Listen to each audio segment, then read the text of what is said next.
Welcome to సాక్ష్యం TV. ముందుగా headlines చూద్దాం. కాళేశ్వరంలో ఘనంగా సరస్వతి పుష్కరాలు ప్రారంభం. తెలంగాణ ఏర్పడ్డాక తొలిసారిగా నిర్వహణ. పుణ్యస్నానాలు ఆచరిస్తున్న వేలాది భక్తులు. 12 రోజుల పాటు ప్రత్యేక పూజలు కార్యక్రమాలు. సీఎం రేవంత్ రెడ్డి చేతుల మీదుగా ఘాట్ ప్రారంభం.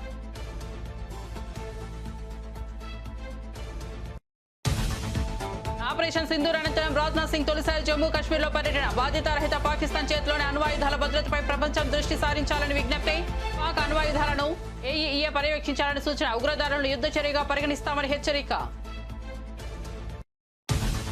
వీరయ్య చౌదరి కుటుంబ సభ్యులను పరామర్శించిన మంత్రి లోకేష్. ఇటీవల ఒంగోలులో దారుణ హత్యకు గురైన టీడీపీ నేత అమ్మనప్రోలులోని వీరయ్య చౌదరి నివాసానికి వెళ్లిన మంత్రి లోకేష్. ఆయన కుటుంబ సభ్యులను పరామర్శించి ధైర్యం చెప్పిన మంత్రి అన్ని విధాలుగా అండగా ఉంటారని భరోసా. భూ రికార్డుల ప్రక్షాళనకు కేంద్రం బృహత్ ప్రణాళిక. టెక్నాలజీతో సమగ్ర సర్వే అని కేంద్ర సహాయ మంత్రి వెల్లడి. భూ వివాదాల పరిష్కారానికి కేంద్రం కొత్త సర్వే టెక్నాలజీతో సమగ్ర భూ సర్వే రీసర్వే ఆధార్తో భూ రికార్డుల అనుసంధానం తప్పనిసరి. గుంటూరులో కేంద్ర మంత్రి పెమ్మసాని ప్రకటన. భారత్ నుంచి కీలక వాణిజ్య ప్రతిపాదన వచ్చిందన్న డొనాల్డ్ ట్రంప్. అమెరికా ఉత్పత్తులపై సుంకాలు ఉండవంటూ భారత్ ఆఫర్ ఇచ్చిందన్న ట్రంప్. భారత్ లో కాకుండా అమెరికాలను ఉత్పత్తి చేయాలని ఆపిల్ కు సూచన. భారత్ అమెరికా ద్వైపాక్షిక వాణిజ్య ఒప్పందంపై చర్చలు ముమ్మరం. బెల్లంకొండ శ్రీనివాస్ పై కేసు నమోదు. జూబ్లీహిల్స్ పిఎస్ లో శ్రీనివాస్ పై కేసు నమోదు. రాంగ్ రూట్ డ్రైవింగ్, కానిస్టేబుల్ తో దురుసుగా ప్రవర్తించామంటూ ఆయనపై కేసు. జూబ్లీహిల్స్ జర్నలిస్ట్ కాలనీ వద్ద తన కారులో రాంగ్ రూట్ లో వచ్చిన హీరో.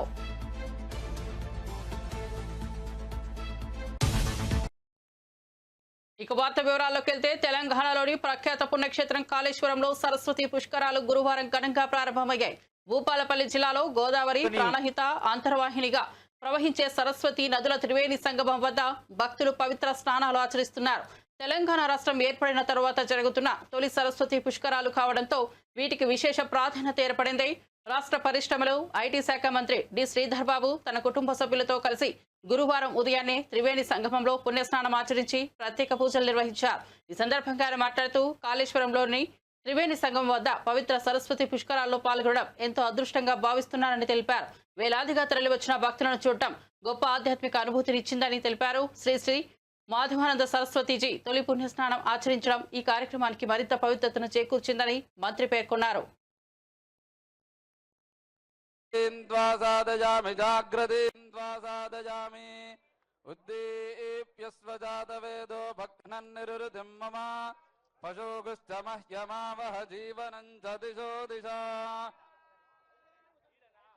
గౌరవనీయులైన ముఖ్యమంత్రి గారు ఆవిష్కరించిన ఈ సరస్వతికి రెండు వైపులా చతుర్వేద మూర్తులు ఉన్నాయి. ఆనరబుల్ సీఎం గారు, ఆనరబుల్ మినిస్టర్ చతుర్వేద మూర్తులు కూడా నమస్కరించుకుంటున్నారు. ఋగ్వేద మూర్తి, యజుర్వేద మూర్తి, సామవేద మూర్తి, అథర్వణ వేద మూర్తి, చతుర్వేద మూర్తులు. నీళ్ల కోసమే తెలంగాణ ఉద్యమం పుట్టింది. నీళ్ల కోసం మొదలైన ఆకాంక్షనే రాష్ట్రాన్ని సాధించి పెట్టిందని నీటిపారుదల శాఖలో ఉద్యోగం అంటే అది ఒక భావోద్వేగమని అన్నారు CM Revanth Reddy. Irrigation department లో ఏఈ, జేటీఓ ఉద్యోగాలకు ఎంపికైన వారికి నియామక పత్రాలు అందజేశారు. ప్రాజెక్టుల నాణ్యత విషయంలో ఇంజనీర్లు ఎలాంటి ఒత్తిళ్లకు లొంగవద్దని సూచించారు. గడిచిన 15 నెలల్లో నీటిపారుదల శాఖలోని 1161 ఉద్యోగ ఖాళీలను భర్తీ చేశామని చెప్పారు. గ్రూప్ 1 నియామకాలను అడ్డుకోవడం వెనుక ఉన్న రాజకీయ నాయకులు ఎవరో అందరికీ తెలుసని, త్వరలోనే గ్రూప్స్ ఉద్యోగుల నియామకాలు పూర్తి చేస్తామని చెప్పారు ముఖ్యమంత్రి రేవంత్ రెడ్డి. ఇంజనీర్ల పని ఇంజనీర్లు చేయాలి. ఆనాడు నెహ్రూ శంకుస్థాపన చేసిన నాగార్జున సాగర్, శ్రీశైలం ప్రాజెక్టుతోనే ఇప్పటికీ మనకు నీళ్లు అందుతున్నాయని గుర్తు చేశారు. ఎన్ని ఉగ్రద్రవాలు వచ్చినా ఇప్పటికీ చెక్కు చెదరలేదని అన్నారు. ఇంజనీర్ల పనే చేయండి. పొలిటికల్ ఎగ్జిక్యూటివ్స్ గా మేము మీరిచ్చే సాంకేతిక పరమైన సమాచారాన్ని ప్రాతిపదికన ప్రాజెక్టులు కట్టాలా లేదా పాలసీ డెసిషన్ మాత్రమే పొలిటికల్ ఎగ్జిక్యూటివ్స్ చేయాలి. ఇంజనీర్లు చేయాల్సిన పని ప్రజాప్రతినిధులు, మంత్రులు, ముఖ్యమంత్రులు చెయ్యకూడదు. అట్లా చేస్తే ఏమవుతుందో కాళేశ్వరం ఒక ఉదాహరణ. ఇంజనీర్ల గౌరవం ఇంజనీర్లకు ఉండాలి. మీరు కష్టపడి చదువుకున్నది అసిస్టెంట్ ఎగ్జిక్యూటివ్ ఇంజనీర్గా మీ ఉద్యోగ బాధ్యతలు మొదలు పెడితే చీఫ్ ఇంజనీర్ కావాలి, లేకపోతే ఇంజనీరింగ్ చీఫ్ కావాలంటే 30 ఏళ్ళు శాఖలు కష్టపడి మెట్టు ఎక్కుకుంటూ వస్తే ఇంజనీరింగ్ చీఫ్ అనే ఉద్యోగం వస్తుంది. కాలం కలిసి వస్తే ఎమ్మెల్యే కావచ్చు, మంత్రి కావచ్చు, ముఖ్యమంత్రి కావచ్చు, 3 ఏళ్లలోనే 2 ఏళ్లలోనే. ఇంజనీరింగ్ చీఫ్ 30 ఏళ్ళు అయితే కానీ కాలేరు. 30 ఏళ్ళు అనుభవం. గాలి కొట్టుకొచ్చిన అవకాశంతో గాలి మోటార్లు తిరుక్కుంటూ ఇక్కడ బ్రిడ్జులు కట్టండి, ఇక్కడ బారేజులు కట్టండి, ఇక్కడ రిజర్వాయర్లు కట్టండి అని చెప్తే ఎట్లా జరుగుద్దో ఏం జరుగుతో కండ్ల ముందల కాళేశ్వరం ఉంది. అందుకే ఎవరైనా అధికారులు, నేను స్పష్టంగా చెప్తున్నా, రాజకీయ నాయకులకు ఉన్న పరిమితమైన జ్ఞానంతో మీకు ఏదైనా తెలంగాణ రాష్ట్రానికి జరిగిన పాకిస్తాన్ అణు కేంద్రాలను అంతర్జాతీయ సంస్థ పర్యవేక్షణలోకి తీసుకురావాల్సిన సమయం ఆసన్నమైందని భారత రక్షణ మంత్రి రాజ్నాథ్ సింగ్ అన్నారు. దేశంలో ఎలాంటి ఉగ్రవాద దాడి జరిగినంత వరకే ప్రస్తుత కాల్పుల విరమణ ఒప్పందాన్ని భారత్ గౌరవిస్తోందని ఆయన స్పష్టం చేశారు. శ్రీనగర్లోని బాదహమిబాగ్ కంటోన్మెంట్ ప్రాంతంలో సైనిక ప్రధాన కార్యాలయంలో ఆర్మీ సైనికులను ఉద్దేశించి రాజ్నాథ్ సింగ్ ప్రసంగించారు. ఈ సందర్భంగా రాజ్నాథ్ సింగ్ మాట్లాడుతూ, వారు మన తలపై దాడి చేయడానికి ప్రయత్నించినప్పుడు మనం వారి ఛాతీపై దెబ్బ కొట్టి పెద్ద గాయం చేశాం. మన ఆపరేషన్ సింధు నిస్సందేహంగా భారత్ చేపట్టిన అతిపెద్ద ఉగ్రవాద వ్యతిరేక చర్య అని పేర్కొన్నారు. ఇటీవల జరిగిన ఘర్షణల్లో ప్రాణాలు కోల్పోయిన వీర సైనికులకు ఏప్రిల్ 22న పహల్గాంలోని బైసరన్ ప్రాంతంలో ఉగ్రవాదులు జరిపిన దాడిలో మరణించిన 26 మంది పౌరులకు ఆయన నివాళులర్పించారు. उन्होंने इसमें उनको विलंब हुआ है, फिर भी वो यहाँ पर मौजूद हैं। साथियों, आज लखनऊ में BrahMos integration and testing facility centre के उद्घाटन के शुभ अवसर पर मैं आप सबसे बातचीत करते हुए बेहद प्रसन्नता की अनुभूति कर रहा हूं। मेरी बड़ी इच्छा थी कि मैं स्वयं उपस्थित होकर आप सबके बीच मैं रहूं, आप सबसे मैं सीधा संवाद करूं, पर मैं क्यों नहीं आ पाया, यह बात आप सभी जानते हैं। अभी जिस परिस्थिति से हम गुजर रहे हैं उसे देखते हुए मेरा दिल्ली में रहना यह अति आवश्यक था। इसलिए मैं वीडियो कॉन्फ्रेंसिंग के माध्यम से आप सभी से जुड़ रहा हूं। मैं भले ही आपके बीच नहीं आया, लेकिन अपने उत्साह के माध्यम से आप मुझ तक जरूर पहुंच गए हैं। यह अपने आप में एक संदेश है कि चाहे हम किसी भी परिस्थिति में रहें, यह देश चलता रहेगा और हमारा काम नहीं रुकेगा। किसी भी स्थिति में हमारा संवाद नहीं टूटेगा। साथियों, आज का दिन हमारे शहर लखनऊ और हमारे राज्य उत्तर प्रदेश और हमारे पूरे देश के लिए एक ऐतिहासिक दिन है। आज का दिन मैं समझता हूं उस शक्ति की आराधना का दिन है जो हमारी सेनाओं को संबल प्रदान करती है, जो हमारी सेनाओं में निहित होकर दुश्मन पर कहर बरसाती है। आज का दिन मेरे लिए व्यक्तिगत रूप से बहुत ही महत्वपूर्ण है, क्योंकि मैंने अपने शहर लखनऊ के लिए एक सपना देखा था कि मेरा शहर भारत के डिफेंस सेक्टर को मजबूत करने में एक बड़ा योगदान दे। वह सपना अब पूरा हो रहा है। साथियों, BrahMos integration and testing facility का उद्घाटन इसलिए भी महत्व रखता है क्योंकि आज का दिन बहुत ही खास है। आप सब तो जानते ही हैं कि आज नेशनल टेक्नोलॉजी डे है। आज ही के दिन 1908 समयबद्ध तरीके से पूरा करते रहे। इस मौके पर मैं उत्तर प्रदेश के माननीय मुख्यमंत्री श्री योगी आदित्यनाथ जी का विशेष आभार प्रकट करता हूं। यदि इतने कम समय में ब्रह्मोस की इंटीग्रेशन एंड टेस्टिंग फैसिलिटी की स्थापना हो सकी तो इसके पीछे योगी जी का बहुत बड़ा योगदान है। मैं डीआरडीओ, हमारे वैज्ञानिक, हमारे इंजीनियर्स और इस प्रोजेक्ट से जुड़े हर व्यक्ति और संस्था को मैं हृदय से बधाई देता हूं। आप लोगों ने दिन रात मेहनत करके इस इंटीग्रेशन एंड टेस्टिंग फैसिलिटी को खड़ा किया है। देश भर के वैज्ञानिक, इंजीनियर्स और युवाओं का योगदान हमें इस फैसिलिटी सेंटर में देखने को मिलेगा। मैं आपकी मेहनत और लगन को नमन करता हूं। టీడీపీ నేత మాజీ ఎంపీపీ ముప్పవరపు వీరయ్య చౌదరి కుటుంబ సభ్యులను విద్యా ఐటీ శాఖల మంత్రి నారా లోకేష్ పరామర్శించారు. ఉదయం ప్రకాశం జిల్లా నాగులపులపాడు మండలం అమ్మనబ్రోలులోని వీరయ్య చౌదరి నివాసానికి వెళ్లిన మంత్రి లోకేష్ ముందుగా ఆయన చిత్రపటానికి పూలమాలలు వేసి నివాళులు అర్పించారు. అనంతరం వీరయ్య చౌదరి సతీమణి, కుమారుడు, ఇతర కుటుంబ సభ్యులను పరామర్శించి ధైర్యం చెప్పారు. వీరయ్య చౌదరితో తనకున్న అనుబంధాన్ని సందర్భంగా మంత్రి గుర్తు చేసుకున్నారు. యువకులం పాదయాత్ర సమయంలో తనతో పాటు అడుగులు వేశారని, పార్టీ బలోపేతం కోసం కృషి చేసిన వీరయ్య చౌదరి దారుణ హత్య బాధాకరమని అన్నారు. హత్య నిందితులను కఠినంగా శిక్షిస్తామన్నారు. వీరయ్య చౌదరి కుటుంబానికి పార్టీ అన్ని విధాలుగా అండగా ఉంటుందని భరోసా ఇచ్చారు.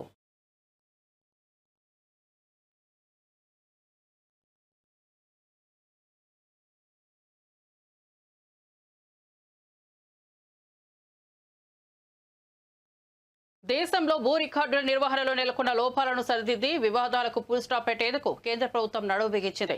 ఇందులో భాగంగా కేంద్ర సమన్వయంతో అత్యాధునిక సాంకేతిక పరిజ్ఞానాన్ని ఉపయోగించి భూముల సర్వే, రీసర్వే చేపట్టనున్నట్లు కేంద్ర గ్రామీణాభివృద్ధి, కమ్యూనికేషన్ల శాఖ సహాయ మంత్రి డాక్టర్ చంద్రశేఖర్ పెమ్మసాని వెల్లడించారు. సరికాని కాలం చెల్లిన భూ రికార్డుల వల్ల తలెత్తిన సమస్యలను పరిష్కరించడమే ఈ కార్యక్రమం ముఖ్య ఉద్దేశమని ఆయన స్పష్టం చేశారు.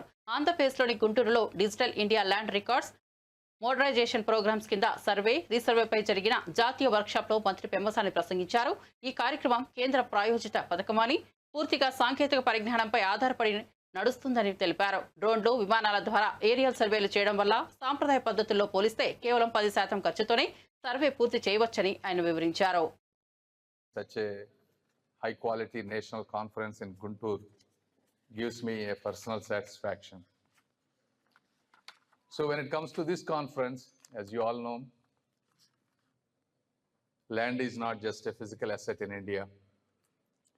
It is a symbol of identity, security, and dignity. More than 90% of the people, the land and property is the single most valuable asset.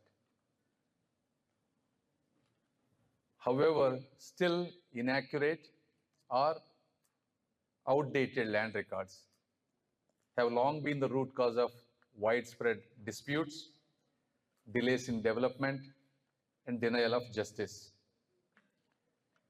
And if you look at it in the entire civil court structure, around 2/3, more than 60-70% of disputes are related to land. Even in apex courts, like Honorable Supreme Court, 1 in 4 cases are related to land disputes. Even as an MP, when I do grievances in my own constituency, majority of the complaints come to me for similar reasons. So these statistics do represent what's happening at the ground. I don't know how many of you know who I am, but I was in US for 25 years. I went to US in year 2000. I bought my first house in year 2005 there. So the process was, I chose a realtor who showed me several houses. I picked a house. We're going to buy this house. And some price was set. Then he told me, sir, today there will be a date, we are going to close the house. He gave me a date. Then he said, okay, what all do I have to do? Because I remember the registration process of India. Where do I have to come? How much time I have to spend? What are all the things I need to do? He said, no, you don't have to do anything. You just stay between 11 and 12 at your house. This is what they told me. So 11 o'clock, 3-4 people came, a title company, a government official, and my realtor. They handed me 10 papers to sign, one for insurance, and all these that I verified the house is in good condition, all that stuff. I signed in 5 minutes. They asked the check. I gave the check. They gave me the keys. The entire process happened in less than 15 minutes for me. I was literally shocked. How can this whole system can work like this? But the idea, I mean, why can't we do these things in India, right? And obviously India has progressed quite a bit since that time. And with visionary leaders like Honorable Prime Minister Sri Narendra Modi ji, or my cabinet minister. YCP నేత గన్నవరం మాజీ MLA Vallabhaneni వంశీని jail నుంచి హుటాహుటిన ఆసుపత్రికి తరలించారు. శ్వాస తీసుకోవడంలో ఆయనకు ఇబ్బంది తలెత్తడంతో జైలు అధికారులు ఆసుపత్రికి తీసుకెళ్లారు. వంశీకి ప్రస్తుతం ఆసుపత్రిలో వైద్యం కొనసాగుతోంది. అయితే విషయం బయటకు తెలియడంతో ఆసుపత్రి వద్దకు వైసీపీ శ్రేణులు భారీగా చేరుకున్నట్లు సమాచారం. కాగా సత్యవర్ధన్ కిడ్నాప్ కేసులో వంశీకి విజయవాడలో ఎస్సీ/ఎస్టీ కోర్టు మంగళవారం బెయిల్ మంజూరు చేసిన విషయం తెలిసిందే. ఆయనతో పాటు మరో 4గురికి ఈ కేసులో కోర్టు బెయిల్ మంజూరు చేసింది. అయితే గన్నవరం టీడీపీ కార్యాలయంపై కేసులో వంశీ ప్రస్తుతం విజయవాడ జిల్లా జైల్లో రిమాండ్ ఖైదీగా ఉన్నారు. ఈ క్రమంలో తాజాగా ఆయన అస్వస్థతకు గురి కావడంతో అధికారులు చికిత్స కోసం ఆసుపత్రికి తరలించారు. వల్లభనేని వంశీ ఆరోగ్యంపై వైసీపీ శ్రేణులు ఆందోళన వ్యక్తం చేస్తున్నాయి. అమెరికా అధ్యక్షుడు డొనాల్డ్ ట్రంప్ గురువారం నాడు కీలక వ్యాఖ్యలు చేశారు. పలు అమెరికన్ వస్తువులపై ఎలాంటి సుంకాలు విధించకుండా ద్వైపాక్షిక వాణిజ్య ఒప్పందం కుదుర్చుకోవడానికి భారత్ ముందుకొచ్చిందని ఆయన తెలిపారు. ఖతార్ రాజధాని దోహాలో పర్యటిస్తున్న ట్రంప్ అక్కడ వ్యాపార ప్రతినిధులతో జరిగిన సమావేశంలో ఈ విషయాన్ని వెల్లడించారు. సుంకాలు లేకుండా వాణిజ్యం చేసుకునేందుకు భారత్ ఓ ఒప్పందాన్ని ప్రతిపాదించిందని ట్రంప్ పేర్కొన్నారు. అయితే ఈ ప్రతిపాదనకు సంబంధించి మరిన్ని వివరాలను ఆయన వెల్లడించలేదు. ఇదే సమయంలో ఆపిల్ సీఈఓ టిమ్ కుక్ తో తాను మాట్లాడినట్లు ట్రంప్ తెలిపారు. భారత్ లో మరిన్ని తయారీ కేంద్రాలను ఏర్పాటు చేయాలన్న ప్రణాళికను విరమించుకొని అమెరికాలోనే ఆ ప్లాంట్లను నిర్మించడంపై దృష్టి పెట్టాలని సూచించినట్టు చెప్పారు. ఆపిల్ తన ఉత్పత్తిని అమెరికాలో పెంచనుందని ట్రంప్ పేర్కొన్నారు. You know, it's coming in. And I had a little problem with Tim Cook yesterday. I said to him, Tim, you're my friend. I treated you very good. You're coming in with $500 billion, but now I hear you're building all over India. I don't want you building in India. You can build in India if you want to take care of India, because India is one of the highest tariff nations in the world. It's very hard to sell into India. And they've offered us a deal where basically they're willing to literally charge us no tariff. So we go from the highest tariff, you couldn't do business in India. We're not even a top 30 in India because the tariff is so high, to a point where they have actually told us, I assume you too, Scott, you were working on that also, that there will be no tariff, right? Would you say that's a difference? They're the highest, and now they're saying no tariff. But I said to Tim, Tim, look, we've treated you really good. We put up with all the plants that you built in China for years. Now you got to build us. We're not interested in you building in India. India can take care of themselves. They're doing very well. Tollywood యువ hero Bellamkonda Sai Srinivas పై Hyderabad Jubilee hills పోలీసులు case నమోదు చేశారు. Traffic లో wrong route లో వెళ్లడమే కాకుండా constable తో దురుసుగా ప్రవర్తించారంటూ ఆయనపై జూబ్లీ హిల్స్ పోలీస్ స్టేషన్ లో కేసు నమోదైంది. కాగా జూబ్లీ హిల్స్ జర్నలిస్ట్ కాలనీ వద్ద శ్రీనివాస్ తన కారులో రాంగ్ రూట్ లో వచ్చాడంటూ ఓ వీడియో సోషల్ మీడియాలో వైరల్ అయిన విషయం తెలిసిందే. కాగా సదరు హీరోను ట్రాఫిక్ కానిస్టేబుల్ అడ్డుకుని హెచ్చరించారు. రాంగ్ రూట్ లో ఎలా వస్తారంటూ కానిస్టేబుల్ ప్రశ్నించడంతో శ్రీనివాస్ అక్కడి నుంచి వెనక్కు వెళ్లిపోయారు. ఇక ప్రస్తుతం ఈ యువ హీరో 4 సినిమాలతో బిజీగా ఉన్నారు. భైరవం, టైషన్ నాయుడు, హైందవ, కిష్కింధపురి చిత్రాల్లో నటిస్తున్నారు.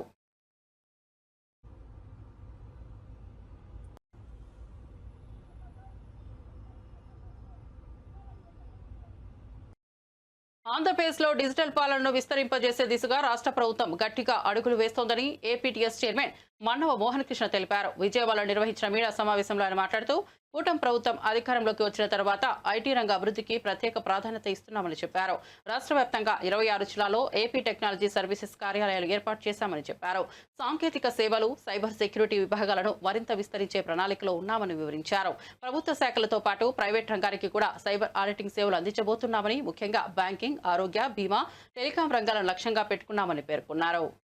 ఇంకోటి ఆధార్ ఎనేబుల్ సర్వీసెస్. ఆంధ్రప్రదేశ్లో ఆధార్ ఆధారిత సేవలకు ఏపీటీఎస్ ఒక నోడల్ ఇంప్లిమెంటేషన్ ఏజెన్సీగా పనిచేస్తూ ఉంది. యుఐడిఏఐ గైడ్లైన్స్ అనుసరించి ఏవిఏ మరియు కేవిఏ సర్వీసెస్ని అందిస్తుంది. ఏయుఏ అంటే authentication user agency services and KUA అంటే know your customer authentication user agency services. అంటే పౌరుల యొక్క బయోమెట్రిక్స్ మరియు వాళ్ళ జాగ్రాఫిక్ డేటా ఆధారంగా పౌర సేవలను అందించడానికి ఈ అథెంటికేషన్ జరుగుతుంది. ప్రభుత్వ పౌర సేవల్లో భాగంగా ఆంధ్రప్రదేశ్ ప్రభుత్వం ఎన్నో ప్రభుత్వ విభాగాలకు ఏపీటీఎస్ ఈ అథెంటికేషన్ సర్వీసెస్ అందిస్తూ ఉంది. ప్రభుత్వం ప్రజలకు అందిస్తున్న సంక్షేమ పథకాలు మరియు సేవలు అర్హులకు అందటానికి జరగటంలో ఇది చాలా ముఖ్యం. ఈ ప్రక్రియ సజావుగా, సురక్షితంగా జరగటంలో డిజిటల్ సిగ్నేచర్ సర్టిఫికేట్లు ఎంతో కీలక పాత్ర పోషిస్తాయి. ప్రభుత్వ ఉద్యోగుల్లో అందరూ కూడా అఫీషియల్ సిగ్నేచర్స్కి డిజిటల్ సిగ్నేచర్సే వాడాలి అని చెప్పేసి అని ప్రభుత్వం కూడా నిర్దేశించడం జరిగింది. ఆంధ్రప్రదేశ్లోని అన్ని ప్రభుత్వ విభాగాలకు ఈ డిజిటల్ సిగ్నేచర్స్ని ఏపీటీఎస్ అందిస్తోంది, డిజిటల్ సిగ్నేచర్ సర్టిఫికెట్ని అందిస్తోంది. గత 10 నెలల కాలంలో ఏపీటీఎస్ దాదాపు 19,500 అమరావతిలోని సచివాలయంలో ముఖ్యమంత్రి చంద్రబాబు నాయుడు అధ్యక్షతన 6 రాష్ట్ర పెట్టుబడుల ప్రోత్సాహక మండలి సమావేశం జరిగింది. ఈ సమావేశానికి మంత్రులు గొట్టిపాటి రవికుమార్, అచ్చెన్నాయుడు, కందుల దుర్గేష్, వాసంశెట్టి సుభాష్ హాజరయ్యారు. ప్రధాన కార్యదర్శి విజయానంద్తో పాటు పలువురు ఉన్నతాధికారులు పాల్గొన్నారు. పెట్టుబడులపై రాష్ట్రానికి వచ్చే అవకాశాలు, పరిశ్రమల స్థాపన, పారిశ్రామిక ప్రోత్సాహక నిధులు తదితర అంశాలపై ఈ సమావేశం సమీక్ష జరిగింది. కొత్తగా వచ్చే పరిశ్రమలకు అనువైన భూములు కేటాయించిన చర్చ జరిగినట్టు సమాచారం. రాష్ట్ర అభివృద్ధికి పెట్టుబడుల ఆహ్వానం ఎంతో కీలకమని సీఎం చంద్రబాబు అభిప్రాయపడ్డారు. పారిశ్రామికీకరణలో వేగం పెంచేందుకు విభిన్న రంగాలపై దృష్టి సారించాలని ఆయన సూచించారు. తెలంగాణ ఆవిర్భావ దినోత్సవం సందర్భంగా జూన్ 2న తెలంగాణ జాగృతి ఆధ్వర్యంలో యువ కవుల సమ్మేళనం నిర్వహించనున్నారు. ఈ సందర్భంగా జాగృతి అధ్యక్షురాలు ఎమ్మెల్సీ కల్వకుంట్ల కవిత సమ్మేళనం పోస్టర్ను ఆవిష్కరించారు. తెలంగాణ స్ఫూర్తిని ప్రతిబింబించే కవిత్వాన్ని ప్రోత్సహించడమే లక్ష్యంగా ఈ కార్యక్రమాన్ని నిర్వహిస్తున్నట్లు తెలిపారు. బీఆర్ఎస్ నేతల విమర్శలకు మంత్రి సీతక్క కౌంటర్ ఇచ్చారు. కాళ్లు కడిగించుకునే దొరల సంస్కృతి మీది ఇప్పుడు అధికారం పోయిన తర్వాత ఆత్మగౌరవం గుర్తొచ్చిందా అంటూ ప్రశ్నించారు. మిస్ వరల్డ్ కంటెస్టెంట్ కాళ్లు ప్రభుత్వం కడగలేదని తప్పుడు ప్రచారం చేయడం మానుకోండి, తప్పుడు మాటలు బంద్ చేయండి అంటూ తీవ్ర వ్యాఖ్యలు చేశారు. సిగ్గనిపించట్లే మీకు? ప్రభుత్వం చేసిందా? మీరు ఎంతో మంది సినిమా యాక్టర్లతోటి ఆ యాక్టర్లు ఈ యాక్టర్లు ఈ వెంకలు ఆ వెంకలు ఆ వంకలు ఈ వెంకలతోటి వాళ్ళ కోసం హైదరాబాద్ నంతా ఏదోదో చేసినప్పుడు గుర్తుకు రాలే మీకు తెలంగాణ ఆత్మగౌరవం? ఈరోజు తప్పుడు మాటలు బంద్ చేయండి. ప్రజలు ఎవరు కూడా ఊరుకోరు. కాబట్టి సబితమ్మ అబద్ధాలకు అంబాసిడర్గా మారకు. తెలంగాణ ప్రభుత్వం ఎవరి కాళ్ళు కడిగేయడానికి సిద్ధంగా లేదు. మీలాంటి వాళ్ళు, మీ నాయకులు లాంటి వాళ్ళు తెలంగాణ ప్రజలను అణిచిపెట్టి కాళ్ళు కడిగించుకునే చరిత్ర, కాళ్ళు మొక్కించుకునే చరిత్ర ఆ కుటుంబాలది, ఆ నాయకులది, ఆ దొరతనాంది, ఆ దురహంకారంది. ఆ దురహంకారానికి వ్యతిరేకంగానే ఈ తెలంగాణ సమాజం తిరుగుబాటు జెండాను ఎగిరేసింది. కాబట్టి ఇక్కడ నిన్న జరిగిన దాంట్లో కేవలం మేము తెలంగాణ సంస్కృతి, గిరిజన సంస్కృతి, సాంప్రదాయాల బద్ధంగానే మేము అక్కడ చేసినాం. కాకతీయుల వారసత్వాన్ని, కాకతీయుల యొక్క పరిపాలనను, రుద్రమాదేవి యొక్క శౌర్యాన్ని, పౌరుషాన్ని అక్కడ కళారూపంలో కూడా ప్రదర్శించడం జరిగింది. సక్సెస్ అయినందుకు మరి ఓర్వలేక రకరకాల కామెంట్ చేస్తారు. అధికారం పోయిన తర్వాత ప్రజలు గుర్తుకొస్తారు. అధికారం పోయిన తర్వాత నీకు ఆత్మగౌరవం గుర్తుకొస్తుంది. ప్రభుత్వం అనడానికి సిగ్గనిపించట్లే మీకు?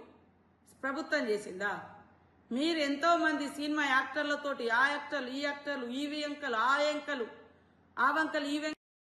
ఎక్సైజ్ శాఖ మంత్రి కొల్లు రవీంద్ర తీవ్ర ఆరోపణలు చేశారు. మద్యం కుంభకోణానికి సూత్రధారి, పాత్రధారి వైఎస్ఆర్సీపీ అధినేత జగన్మోహన్ రెడ్డి అని మండిపడ్డారు. అమరావతిలోని ఎన్టీఆర్ భవన్లో ఏర్పాటు చేసిన మీడియా సమావేశంలో మాట్లాడిన ఆయన గత ప్రభుత్వం మద్యం పాలసీ పేరిట భారీ స్కామ్ జరిగిందని ఆరోపించారు. అక్రమ ఒప్పందాలతో కోట్లు లూటీ చేశారని, విచారణ జరిపి బాధ్యులపై కఠిన చర్యలు తీసుకుంటామని స్పష్టం చేశారు.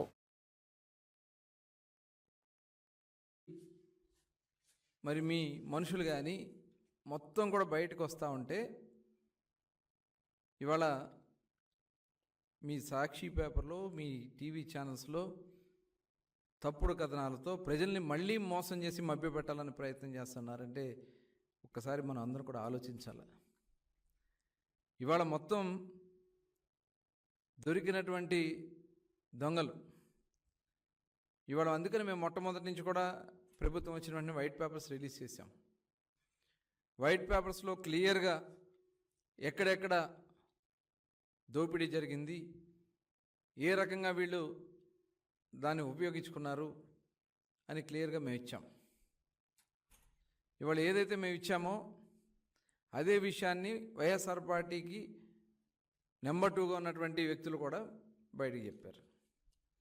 ఇవాళ దాన్ని తీసుకొచ్చి వాళ్ళందరినీ కూడా తెలుగుదేశం పార్టీతో అక్కడ విచారణలో అరెస్ట్ అయినటువంటి వ్యక్తుల్ని, లేకపోతే విచారణ పిలిచినటువంటి వ్యక్తుల్ని తెలుగుదేశం పార్టీకి అంటగట్టాలని ప్రయత్నం చేస్తామన్నదంటే ఇంతకంటే సిగ్గుచేటు ఇంకోటి ఉంటుందా?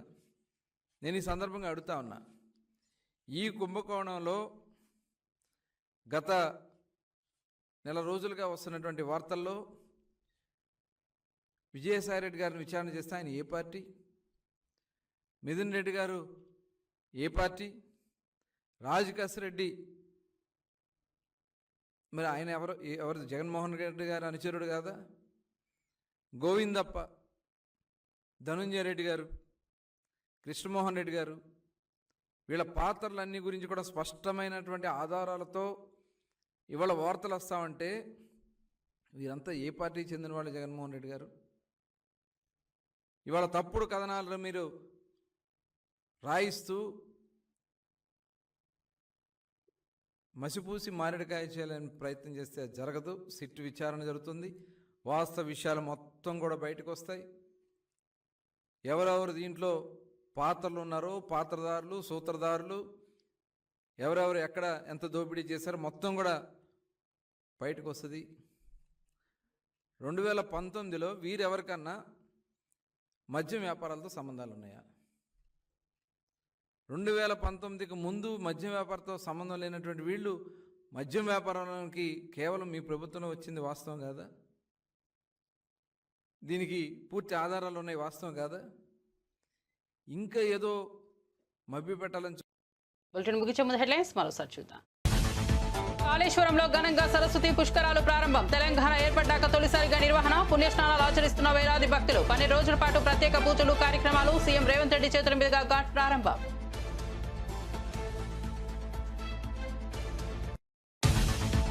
ఆపరేషన్ సింధూర్ అనంతరం రాజ్నాథ్ సింగ్ తొలిసారి జమ్మూ కాశ్మీర్లో పర్యటన. బాధ్యతారహిత పాకిస్తాన్ చేతిలోని అణ్వాయుధాల భద్రతపై ప్రపంచం దృష్టి సారించాలని విజ్ఞప్తి.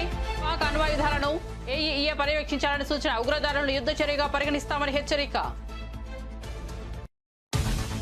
వీరయ్య చౌదరి కుటుంబ సభ్యులను పరామర్శించిన మంత్రి లోకేష్. ఇటీవల ఒంగోలులో దారుణ హత్యకు గురైన టీడీపీ నేత అమ్మనప్రోలులోని వీరయ్య చౌదరి నివాసానికి వెళ్లిన మంత్రి లోకేష్. ఆయన కుటుంబ సభ్యులను పరామర్శించి ధైర్యం చెప్పిన మంత్రి అన్ని విధాలుగా అండగా ఉంటారని భరోసా. భూ రికార్డుల ప్రక్షాళనకు కేంద్రం బృహత్ ప్రణాళిక, టెక్నాలజీతో సమగ్ర సర్వే అని కేంద్ర సహాయ మంత్రి వెల్లడి. భూ వివాదాల పరిష్కారానికి కేంద్రం కొత్త సర్వే టెక్నాలజీతో సమగ్ర భూ సర్వే, రీసర్వే, ఆధార్తో భూ రికార్డుల అనుసంధానం తప్పనిసరి. గుంటూరులో కేంద్ర మంత్రి పెమ్మసాని ప్రకటన. భారత్ నుంచి కీలక వాణిజ్య ప్రతిపాదన వచ్చిందన్న డొనాల్డ్ ట్రంప్. అమెరికా ఉత్పత్తులపై సుంకాలు ఉండవంటూ భారత్ ఆఫర్ ఇచ్చిందన్న ట్రంప్. భారత్లో కాకుండా అమెరికాలను ఉత్పత్తి చేయాలని ఆపిల్ కు సూచన. భారత్ అమెరికా ద్వైపాక్షిక వాణిజ్య ఒప్పందంపై చర్చలు ముమ్మరం. బెల్లంకొండ శ్రీనివాస్ పై కేసు నమోదు. జూబ్లీహిల్స్ పిఎస్ లో శ్రీనివాస్ పై కేసు నమోదు. రాంగ్ రూట్ డ్రైవింగ్, కానిస్టేబుల్ తో దురుసుగా ప్రవర్తించామంటూ ఆయనపై కేసు. జూబ్లీహిల్స్ జర్నలిస్ట్ కాలనీ వద్ద తన కారులో రాంగ్ రూట్ లో వచ్చిన హీరో.